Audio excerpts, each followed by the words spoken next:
कोई बंदा बता रहा था कि वहां पे पार्लियामेंट के अंदर कोई जंगली जानवर भी आ गया, तो उसके ऊपर भी लोग बातें कर रहे थे कि वो भी कोई जंगल से करारदाद लेके आया कि अगर जंगल के ही कानून चलना है तो हमारी भी यहाँ पे करारदाद पेश कर दे। क्या हमने अपने मुल्क को इस तरह चलाना है कि जहां पे ना आप आइन को मानेंगे, ना मुल्क की सबसे बड़ी आईनी अदालत के फैसले को मानेंगे, तो फिर मुल्क कैसे चलेगा? जिस नौयत का ऑपरेशन जमान पार्क में हुआ, पाकिस्तान की तारीख में हमें उसकी कोई मिसाल नहीं मिलती कि लाहौर में या कराची में या पेशावर में किसी सियासी लीडर के घर पे इस तरह पुलिस ने चढ़ाई की हो, गेट भी तोड़ दिया गया हो। जब आइन के अंदर एक चीज वाज़े तौर पे लिखी हुई है, वो इनको अगर समझ नहीं आई तो सिराजुल हक साहब ने कौन सी ऐसी चीज करनी है कि वहां पे उनको चीज समझ आ जाएगी।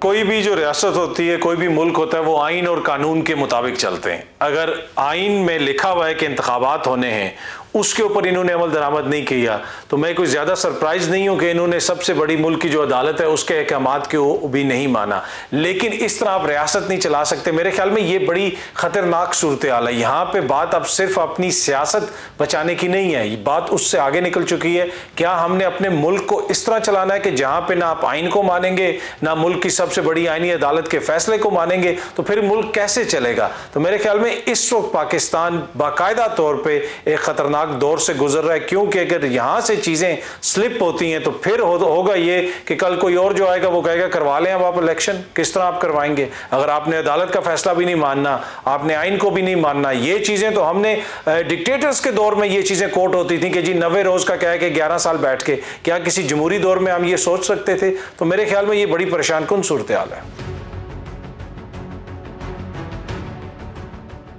किसी भी चीज का आप अंदाजा किस तरह लगाते हैं? आप जो पहले चीजें हो चुकी होती हैं उनको देख के थोड़ा बहुत आपको आइडिया हो जाता है। पहले अदालत ने कहा था कि आपने वहां पे ऑपरेशन नहीं करना, लेकिन जिस नौयत का ऑपरेशन जमान पार्क में हुआ, पाकिस्तान की तारीख में हमें उसकी कोई मिसाल नहीं मिलती कि लाहौर में या कराची में या पेशावर में किसी सियासी लीडर के घर पे इस तरह पुलिस ने चढ़ाई की हो, गेट भी तोड़ दिया गया हो। तो मेरे ख्याल में जब इस तरह के हालात पहले पैदा हो चुके हैं तो फिर खदशात का इजहार तो किया जाता है, और इस तरह की खबरें भी आ रही हैं। फिर आप देख लें जो दीगर कायदीन के साथ हो रहा है, अली जैदी के साथ जो हुआ, अली अमीन गंडापुर के साथ जो हो रहा है, तो खबरें तो इस तरह की आ रही हैं, और उन्हीं खदशात का इजहार खान साहब ने अदालत में भी किया।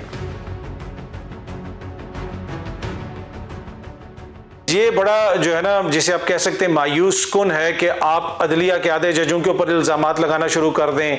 आप ये कहना शुरू कर दें कि जनाब ये हम ख्याल जज हैं, और ये हमने बार बार सुना। तो आप ये कह रहे हैं कि ये हम ख्याल है, दूसरा कोई उठ के कहेगा कि अदलिया के अंदर फॉरवर्ड ब्लॉक बन गया है इसलिए कि वो अपने इदारे के खिलाफ जो है वो हुकूमत से मिला हुआ है। इस तरह की बातें इंतहाई नामुनासिब हैं। अब जो भी जज वहाँ पर अपॉइंट हो गए हैं उनके फैसले बोलते हैं, तमाम जज साहिबान काबिल एहतराम हैं, काबिल इज़्ज़त हैं, उनके जो फैसले होते हैं उनसे आपको इख्तलाफ हो सकता है, उसके ऊपर आप तनकीद कर सकते हैं। लेकिन आप तो इस तरह पूरे इदारे को कंट्रोवर्शियल कर रहे हैं कि जनाब जज हमने इसके कहने पे लगा दिया, इसके कहने के ऊपर ये हो गया, उसके कहने के ऊपर वो हो गया। मेरे ख्याल में ये नामुनासिब है। गवर्नमेंट तो वही बनाएगा जिसके नंबर पूरे होंगे, लेकिन इस वक्त तक लगता है ऐसे ही है कि कभी दो बंदे इधर चले जाते हैं, कभी उधर चले जाते हैं। गुज़िश्ता रात मेरी आज़ाद कश्मीर में एक बड़ी अहम शख्सियत से बात हो रही थी, तो उन्होंने कहा कि जनाब हमारे तो नंबर बड़े कम हो गए हैं और PDM वाले बना लेंगे। आज सुबह उनसे जब बात हुई तो उन्होंने कहा नहीं जी, अब हमें कहीं से पता चला कि 2-4 बंदे दूसरी तरफ से हमारे साथ आ रहे हैं। पर इस सारे चक्कर में मजाक किस चीज़ का बन रहा है? मजाक आप उड़ा रहे हैं अवाम के वोट का, आप उस आइन का आप मजाक उड़ा रहे हैं, उस ऐवान का। क्या इस तरीके से जो वजीर आजम को आप मुंतखब करेंगे कि पता नहीं चल रहा कि किसने किसको वोट डालना है? हर कोई अवाम से किसी के नाम पे वोट लेके आया है, किसी नजरिए के ऊपर, किसी सियासी जमात के निशान के ऊपर। अब ये इसमें क्या भाम है कि उसने किसको वोट देना है? लेकिन ये इंतहाई मायूस कुन सूरत हाल है, और इसके जो असरात हैं वो सिर्फ पाकिस्तान तक महदूद नहीं होंगे। कश्मीर एक सेंसिटिव एरिया है, कश्मीर के हवाले से क़ौम मुत्तहिदा में रेजोल्यूशंस हैं, कश्मीर के हवाले से दुनिया भर में ओवरसीज जो कश्मीरी हैं वो भारतीय सफारत खानों के सामने, क़ौम मुत्तहिदा के दफातर के सामने मुजाहरे करते हैं और उनको बताते हैं कि वहां पे भारत ने किस तरह डमी हुकूमतें भारत इंस्टॉल करता है, वो डमी हुकूमतें जो कश्मीरियों के हकूक को नहीं मानती। तो यहां पे अगर जरदारी साहब की ख्वाहिश पे आप इस तरह करेंगे तो क्या आप समझते हैं कि आलमी सतह पे इसका कोई मुस्बत पहलू निकलेगा? मेरा नहीं ख्याल, इसके मनफी असरात होंगे।